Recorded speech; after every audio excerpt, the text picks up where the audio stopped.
min haitsu sakantum min wujdikum.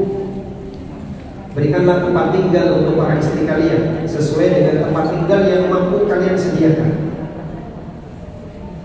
Makanya idealnya, walaupun nggak bisa beli rumah, tapi bisa hidup mandiri, terpisah dari orang tua dan mertua, itu lebih baik saat ini. Walaupun kontrak rumah mewah, mepet, sama. Cuman di posisi ketika mereka mandiri lebih baik daripada gabung dengan meskipun para istri juga diminta untuk saling memahami. Jadi mohon maaf, saya belum bisa kontrak, saya hanya bisa ngikut orang tua. Bagaimana kalau kamu tinggal di pondok mertua kita, PMI? Ya, kalau sang istri bisa bersedia dengan itu, alhamdulillah, mudah-mudahan semuanya bisa berinteraksi dengan baik. Sudah? Sekarang masih ada masalah yang kedua, yaitu berkaitan dengan ketegangan dengan keluarga suami atau ketegangan dengan keluarga istri. Baik, saya mau tanya, Anda sebagai seorang istri, mana yang membuat Anda lebih cemburu? Suami dekat dengan ibunya atau suami dekat dengan teman kerjanya?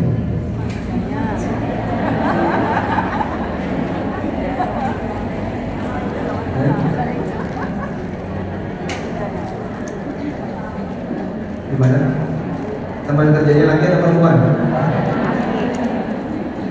Kalau misalnya suami dekat dengan teman perempuannya, dengan suami dekat dengan ibunya, Anda lebih cemburu mana?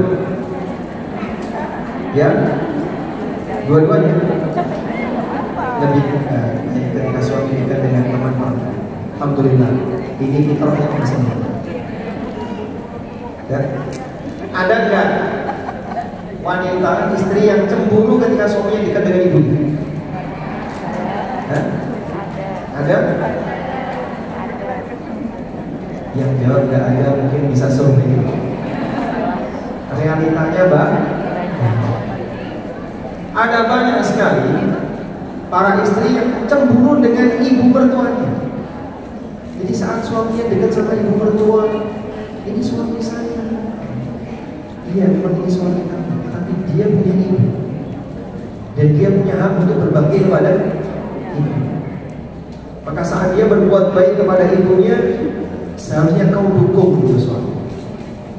Kenapa Pak didukung? Aku nggak kuat seperti itu. Dulu waktu akad nikah nggak pernah nyebut kayak gitu. Akad nikah kayak gini nggak disebutkan. Tapi normalnya yang namanya anak, dia punya hubungan dekat dengan ibu. Ibu itu pintu surga bagi suami. Sehingga kalau kau ingin jadi permaisuri bagi suamimu ketika masuk surga, dukung suamimu ketika dia ingin masuk surga. Salah satu di antara pintu surga bagi Anda adalah orang tua. Tapi apa? Nafkah saya, Anda akan dikasih nafkah cukup. Hasil kerja suami diberikan kepada sang istri cukup, diberikan kepada ibunya juga cukup. Biasanya lebih banyak mana? Istri atau ibu? Masya Allah, memang istri itu penguasa sekali. Sehingga kalau namanya berbeda ya, sudah masuk ke bini syariah, susah untuk ditarik tunai. Gak bisa. Rumus itu ya. Baik bapak-bapak yang nonton online, tolong diperhatikan ya, bahwa duit kalau sudah masuk ke bini syariah tidak bisa ditarik. Itu bagian dari upeti yang harus diserahkan kepada kanjeng ratu. Karena Anda menikahi dia ratuku, alias sudah gratis, hanya cuma bayar mahar saja. Baik, kembali ke sini. Bisa nggak sekarang misalnya ibu-ibu yang kami hormati, Anda kasih dukungan kepada suami untuk berbakti kepada ibunya di posisi ketika nafkah Anda sudah cukup. Bisa insya Allah. Jadi kalau misalnya suami mengumrohkan ibunya, ada keberatan ya? Walaupun Anda nggak pernah diumrohkan. Ya? Bahkan tak cukup, hanya cukup untuk 2 orang. Ya? Cukup untuk berdua. Biaya umroh cukup untuk berdua. Sementara suami hanya punya ibu, bapaknya sudah meninggal. Ya. Kemudian ibu ikut dalam kegiatan, bukan sebenarnya ibu yang ikut, anaknya ini ikut ibunya, sehingga hidup bertiga, suami istri plus ibunya suami. Ada dana untuk daftar umroh bareng AMG. Ini iklan tipis-tipis gak boleh dipisit ya. Ada dana yang cukup untuk umroh berdua. Anda sebagai istri tetap kotor pengen berangkat atau meninggalkan ibu dulu? Yang serius. Serius ibu ya? Itu jawaban di sini. Mungkin akan berbeda kalau jawabannya. Sehingga ketika sang suami itu berangkat umroh bareng ibunya, istrinya ditinggal sendirian di rumah, Masya Allah, saat suaminya berangkat itu sudah mulai diteror. Kapan pulang, jangan lupa oleh-oleh. Akhirnya gimana caranya biar suami terbebani oleh sang istri dan dia bersama dengan betul aja gitu. Oh tidak?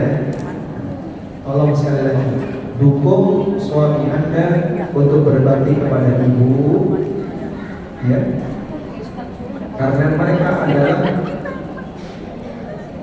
pintu surga. Mereka adalah pintu surga. Dan kata Nabi SAW, wa awsatu babil jannah, orang tua adalah pintu tengahnya surga. Kenapa disebut pintu tengah? Karena yang paling gampang dimasuki itu pintu tengah. Kalau misalnya di sini ya, ada pintu tengah, ada pintu samping. Yang paling gampang dimasuki itu pintu. Sehingga kenapa orang tua disebut pintu tengahnya surga? Sebab untuk masuk surga melalui pintu orang tua itu lebih mudah. Mudahnya di mana, Pak? Fitrah manusia itu senang dengan orang tuanya. Sehingga saat dia berbakti kepada orang tuanya, dia bisa menikmati. Itu fitrah. Beda ketika dia ngasih sumbangan keluar, mungkin dia akan lebih terasa berat. Baik.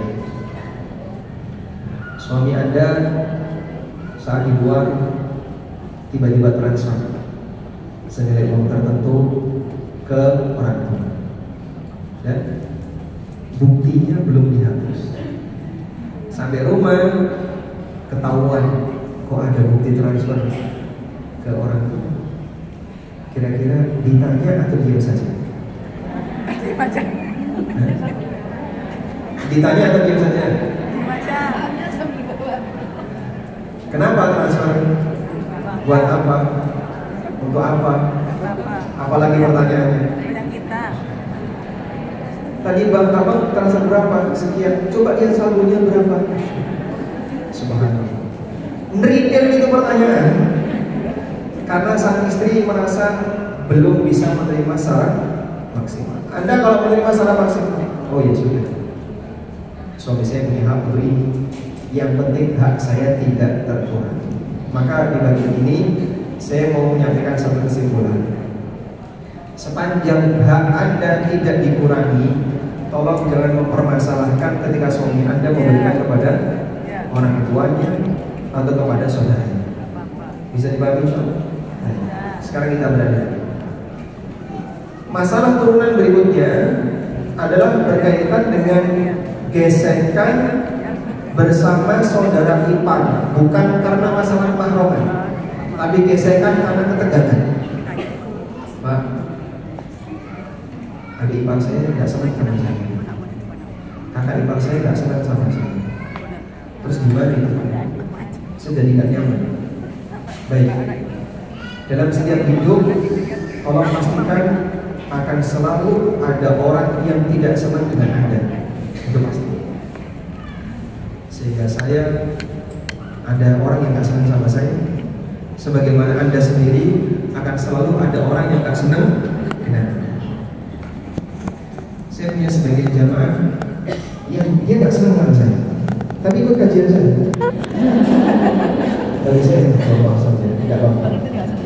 Dia datang untuk belajar, walaupun dalam interaksi mungkin dia tidak begitu cocok dengan saya, tapi bagi saya biasa saja. Jadi siapapun yang hidup pasti akan selalu ada orang yang tidak. Boleh disebutkan siapa orang yang gak senang sama Nabi Muhammad SAW? Ya, orang Yahudi. Hampir semua Yahudi benci Nabi SAW. Makanya heran kalau ada orang yang mengklaim cinta Nabi akrab sama Yahudi, itu heran. Sampai datang ke negeri Israel, ikut acaranya Israel. Padahal ketika sampai di tanah air, dia mengklaim cinta Nabi.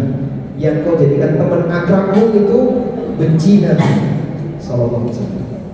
Tapi kau akrab sama dia. Sebaliknya, ada orang yang memperjuangkan sunnah Nabi SAW dianggap benci Nabi. Ada. Padahal dia cinta Nabi SAW dan mereka wujudkan dengan cara mengajarkan sunnah-sunnah Rasulullah SAW. Baik, kembali ke sini. Ada satu perkataan yang disampaikan oleh Imam Syafi'i rahimahullah, tulis. Daripada ngantuk, mending tulis sih. Tapi jangan tulis sambil ngantuk, nanti nggak bisa dibaca. Imam Syafi'i rahimahullah mengatakan, ridwan nas ghayatun la yudrak. Ridwan nasi ghayatun la yudrak. Sudah ditulis? Untuk mendapatkan kerelaan, dari semua manusia adalah cita-cita yang mustahil bisa dicapai. Mendapatkan kerelaan dari semua manusia adalah apa tadi? Cita-cita yang mustahil bisa dicapai. Tapi ada satu ridho yang tidak boleh kita tinggalkan. Ridho siapa itu? Ridho Allah. Maka pernyataan lanjutannya, wa ridho Rabbi ghayatun la tutrak. Sementara ridho Allah adalah cita-cita yang tidak boleh diabaikan. Ridho manusia adalah cita-cita yang tidak mungkin bisa dicapai. Ridho Allah adalah cita-cita yang tidak boleh terabaikan.